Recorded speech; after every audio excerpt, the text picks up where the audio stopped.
안녕하세요. 파업 뉴스를 볼 때마다 혹시 이런 생각 안 해보셨나요? 파업이라는데 왜 지하철은 계속 다니지? 오늘 그 궁금증 뒤에 숨어 있는 아주 정교한 법적 시스템의 비밀을 파헤쳐 보겠습니다. 네, 바로 이 질문에서 시작해보죠. 노동조합이 파업에 들어갔다는 큰 뉴스가 나와도 왜 우리 일상에 꼭 필요한 서비스들은 완전히 멈추지 않는 걸까요? 그냥 회사가 버티는 걸까요? 아닙니다. 여기에는 아주 중요한 법적인 장치가 숨어 있습니다. 그 비밀의 열쇠가 바로 필수 공익사업 제도라는 법적인 안전망에 있습니다. 이게 뭐냐면요. 노동자의 권리도 중요하지만 국민 전체의 안전과 생활도 지켜야 하잖아요. 이 두 가지 중요한 가치가 충돌하지 않도록 조율하는 아주 정교한 시스템이라고 생각하시면 됩니다. 이 제도를 이해하려면 세 단계로 된 아주 촘촘한 필터를 상상하시면 쉬워요. 첫 번째 필터로 공익사업이라는 넓은 범위를 한번 거르고요. 그중에서 필수 공익사업이라는 더 중요한 것들만 두 번째 필터로 골라냅니다. 그리고 마지막 필터에서 그 안에서도 이것만큼은 절대 멈추면 안 돼 하는 필수 유지 업무를 콕 집어내는 거죠. 자, 그럼 첫 번째 필터부터 한번 따라가 볼까요? 자, 첫 번째 단계, 공익사업입니다. 과연 어떤 사업들이 여기에 해당될까요? 노동조합법을 보면요. 공익사업은 공중의 일상생활과 밀접하게 관련되거나 국민 경제에 큰 영향을 미치는 사업이라고 되어 있어요. 그러니까 방송, 통신, 수도, 전기, 병원, 정말 우리 생활이랑 떼려야 뗄 수 없는 그런 사업들이죠. 일단 범위가 꽤 넓습니다. 이거 되게 재밌는 사례인데요. 같은 방송사 안에서도 판단이 갈린다는 거예요. TV 방송을 내보내는 건 당연히 공익사업이죠. 그런데 드라마 세트나 의상을 만드는 방송 미술은 그게 방송의 핵심 기능은 아니라고 봐서 공익사업에서 빠지는 겁니다. 즉, 핵심 기능이냐 아니냐, 이게 첫 번째 기준이 되는 셈이죠. 전기 쪽도 한번 볼까요? 이것도 비슷해요. 전기를 직접 만들어서 보내주는 발전 사업은 당연히 공익 사업입니다. 하지만 전기를 안전하게 쓰는 법을 연구하거나 홍보하는 업무는 전기를 직접 공급하는 것과는 거리가 좀 있죠. 그래서 공익 사업에서 제외됩니다.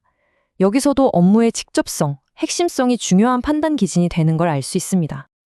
자, 이제 첫 번째 필터를 통과했습니다. 그럼 두 번째, 한 단계 더 깐깐한 필터로 넘어가 볼게요. 이 수많은 공익사업들 중에서 도대체 뭐가 이 사업들을 필수라는 이름이 붙게 만드는 걸까요? 기준이 훨씬 더 까다로워집니다. 필수 공익사업이 되려면 이 두 가지 조건을 모두 만족시켜야 해요. 첫째, 이게 멈추면 우리 생활이나 경제가 현저하게 그리고 눈에 띄게 위험해져야 하고요. 둘째, 다른 걸로 쉽게 바꿀 수가 없어야 합니다. 여기서 현저히 그리고 대체 불가 이 두 단어가 정말 핵심입니다. 그래서 이 모든 걸 관통하는 가장 중요한 딱 하나의 키워드를 꼽으라면 바로 이겁니다. 대체 가능성. 이 서비스가 딱 멈췄을 때 우리가 다른 대안을 찾을 수 있느냐, 없느냐, 이게 필수냐, 아니냐를 가르는 결정적인 잣대가 되는 거죠. 이 대체 가능성이란 게 뭔지 이 사례를 보면 감이 확 오실 거예요. 우리가 쓰는 인터넷 데이터 센터, IDC라고 하죠. 이건 경쟁 회사가 많아서 한 곳이 멈춰도 다른 곳으로 옮겨갈 수 있어요. 그래서 필수 공익 사업이 아닙니다. 그런데 우리가 쓰는 휴대폰 통신사는 어때요? 수백만 명의 가입자가 하루아침에 다른 통신사로 번호까지 그대로 옮겨가는 건 거의 불가능하잖아요.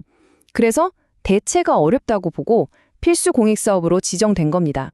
노인 요양병원 같은 경우는 정말 가슴 아픈 상황을 상상하게 되죠.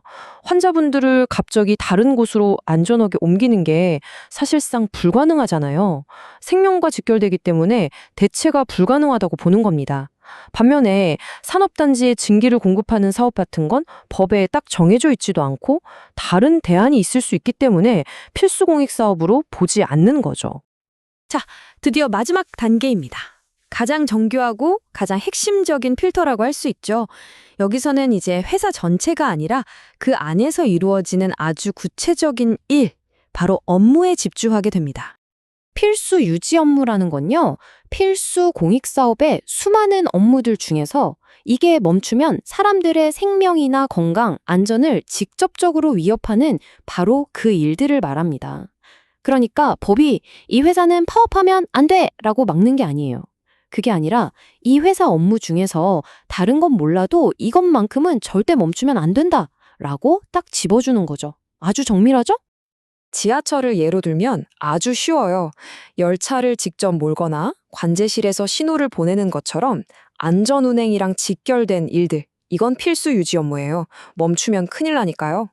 하지만 열차 안에서 서비스를 제공하거나 역을 지키는 보안관 업무 같은 건 물론 중요하지만 안전운행 자체는 아니라고 보는 거죠. 그래서 파업이 가능한 일반 업무로 분류됩니다. 병원도 똑같습니다. 중환자실 환자를 돌보거나 응급실, 수술실, 이건 뭐 말할 것도 없죠. 사람 목숨이 달린 일이니까요. 이건 무조건 유지해야 하는 필수 유지 업무입니다. 하지만 그 외에 뭐 일반적인 행정 업무나 급하지 않은 외래 진료 같은 경우는 파업이 가능한 영역이 될 수 있다는 거죠. 핵심은 생명과의 직접적인 연관성입니다. 자, 그럼 이 복잡한 이론들이 실제 현장에서는 어떤 과정을 거쳐서 작동하는지 그 프로세스를 한번 따라가 보죠. 파업을 그냥 오늘부터 시작 이렇게 할 수 있는 게 아니에요. 법에 따라서 아주 복잡한 절차를 거쳐야 합니다. 먼저 노사가 머리를 맞대고 협상을 해요. 어떤 일을 몇 명이나 남겨서 유지할까 이걸 정하는 거죠. 근데 이게 합의가 잘 안 될 때가 많겠죠? 그러면 노동위원회에 가서 결정해 주세요 하고 신청을 하는 겁니다. 이렇게 구체적인 룰이 정해져야만 비로소 파업에 들어갈 수 있는 거예요. 근데 여기서 다들 궁금해 하시는 게 하나 있죠? 그럼 파업하는 동안 회사는 그냥 손 놓고 있어야 하나? 대체 인력을 쓸 수는 없을까? 하는 점이죠. 네, 쓸 수 있습니다. 그런데 여기에도 아주 중요한 규칙이 있어요. 회사 안에 원래 있던 파업에 참여 안 하는 다른 직원이나 관리자들을 투입하는 건 제한이 없어요. 하지만 새로 사람을 뽑거나 외부에서 데려오는 건 얘기가 다릅니다. 특히 이런 필수 공익 사업에서는요, 파업에 참여한 조합원의 딱 50%, 절반까지만 외부 인력으로 채울 수 있습니다. 이것도 노동자들의 파업권을 어느 정도 보장해주기 위한 최소한의 장치라고 볼 수 있죠.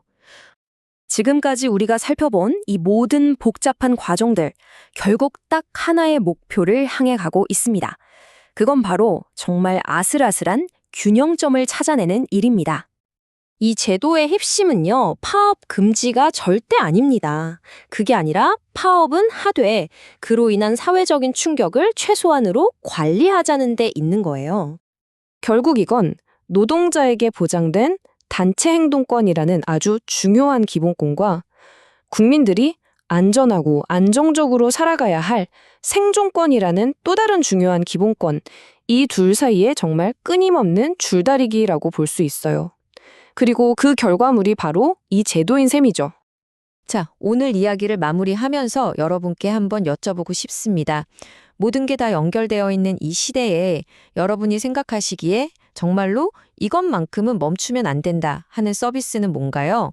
그리고 노동자의 권리와 공공의 안전, 그 아슬아슬한 균형점은 과연 어디쯤에 있어야 한다고 생각하시나요? 우리 모두가 함께 고민해 볼 문제인 것 같습니다.